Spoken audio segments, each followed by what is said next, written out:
Imagine your website is like a popular restaurant, and it's being overwhelmed by fake customers trying to crash the service. This is similar to what happens during a DDoS attack. Cloud Armor is like a bouncer who filters out the fake customers, ensuring only legitimate traffic reaches your application. In this tutorial, we'll learn how to set up Cloud Armor to protect our GCP applications from malicious traffic. We'll explore what Cloud Armor is, why it's essential, and how it works. Cloud Armor is a WAF and DDoS protection service that helps protect your GCP applications from malicious traffic. Think of it like a security checkpoint at the restaurant entrance. The WAF, or Web Application Firewall, inspects incoming traffic to ensure it meets certain security rules, while the DDoS protection safeguards against large-scale attacks. Cloud Armor is essential because it helps prevent downtime, reduces the risk of security breaches, and ensures high availability.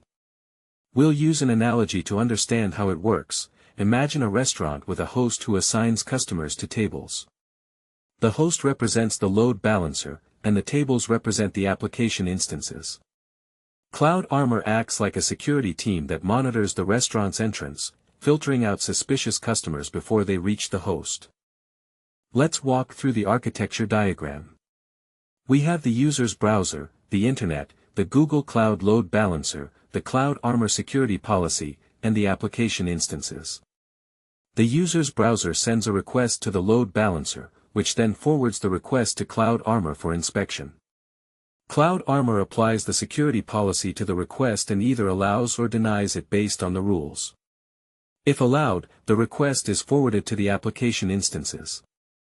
The components are connected in the following way: the user's browser connects to the load balancer, which connects to Cloud Armor, and then to the application instances. To set up Cloud Armor, you'll need a Google Cloud Platform project, a load balancer, and a basic understanding of security policies. You'll also need to install the Google Cloud SDK on your machine. The SDK is necessary because it allows you to interact with your GCP project from the command line. You can install it by running the command curl https://sdk.cloud.google.com /. When deciding between Cloud Armor and other security solutions, consider the level of protection you need and the complexity of your application.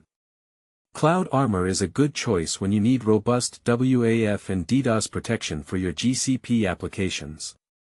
Other solutions might be more suitable for on-premises or non-GCP environments. Here's a comparison table to help you decide. To enable Cloud Armor, navigate to the GCP console and select your project. Then, click on Navigation menu and select Security. Click on Cloud Armor and follow the prompts to enable it. This step is essential because it sets up the security policy for your application. Think of it like setting up the security team at the restaurant entrance. The command to enable Cloud Armor is Cloud Compute Security Policies Create. To configure the security policy, click on Security Policies and select the policy you just created. Then, click on Add Rule and follow the prompts to set up the rule.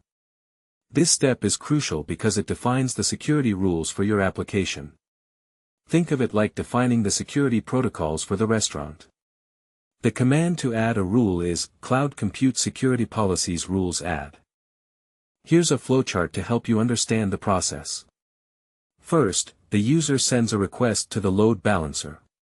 The load balancer then forwards the request to Cloud Armor for inspection.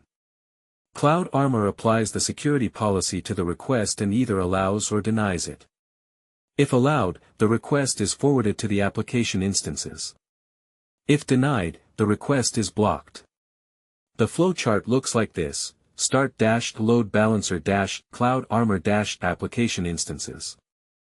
To verify that Cloud Armor is working, navigate to the GCP console and select your project. Then, click on Navigation menu and select Security. Click on Cloud Armor and select the security policy you created. Look for the Status field, which should say Active.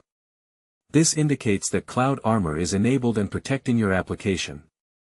Common issues beginners face when setting up Cloud Armor include misconfigured security policies and incorrect load balancer settings. To fix these issues, ensure that your security policy is correctly configured and that your load balancer is forwarding requests to Cloud Armor. You can also check the GCP console for error messages and logs to troubleshoot the issue. In this tutorial, we learned how to set up Cloud Armor to protect our GCP applications from malicious traffic. We covered the basics of Cloud Armor, its architecture, and how to configure it. We also discussed common issues and how to troubleshoot them. With Cloud Armor, you can ensure high availability and security for your applications. Remember to practice what you've learned and experiment with different security policies and rules. Subscribe for daily in-depth DevOps tutorials explained in simple terms.